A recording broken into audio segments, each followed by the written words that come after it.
25শে December মানে বড়দিন ও Christmas day. বড়দিনের আগে দেগঙ্গার বিভিন্ন প্রাথমিক বিদ্যালয়ে পড়ুয়াদের পরীক্ষার ফল প্রকাশ হয়েছে। পিপি থেকে চতুর্থ শ্রেণীর পড়ুয়ারা হাতে পেয়েছে তাদের নতুন শ্রেণীতে উত্তীর্ণের মার্কশিট। মঙ্গলবার অভিনব ফল প্রকাশ হলো দেগঙ্গার কলসুর মণ্ডলপাড়া অবৈতনিক প্রাথমিক বিদ্যালয়ে। প্রতিটি শ্রেণীর কৃতী ছাত্রছাত্রীদের হাতে তুলে দেওয়া হলো পেন্সিল বক্স ও পেন। এছাড়া প্রতিটি ছাত্রছাত্রীর হাতে পেল শীতকালীন একটি করে লাল গোলাপ ও একটি করে কমলা লেবু।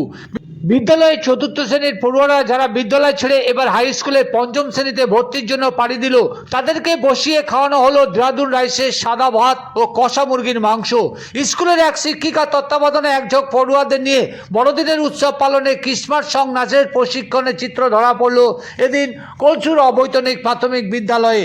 যা নিয়ে কি জানাচ্ছেন বিদ্যালয়ের প্রধান শিক্ষক তা শুনুন। শিক্ষকবৃন্দদের উপস্থিতিতে 2024 শিক্ষাবর্ষের বাৎসরিক মূল্যায়নের ফলাফল ঘোষণা করা হয়েছে। দীর্ঘ 5 বছর শেষে চতুর্থ শ্রেণীর ছাত্রছাত্রীরা আজকে এক বুক কষ্ট নিয়ে তারা স্কুল থেকে চলে যাবে, এজন্য শিক্ষক শিক্ষিকাদেরও চোখে ছিল জল।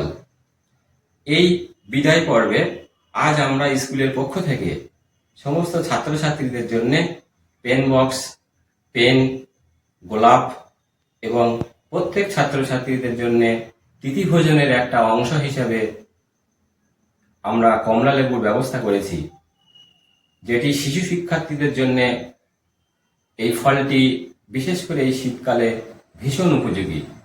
পবিত্র দাস মণ্ডলপাড়া অবৈতনিক প্রাথমিক বিদ্যালয়।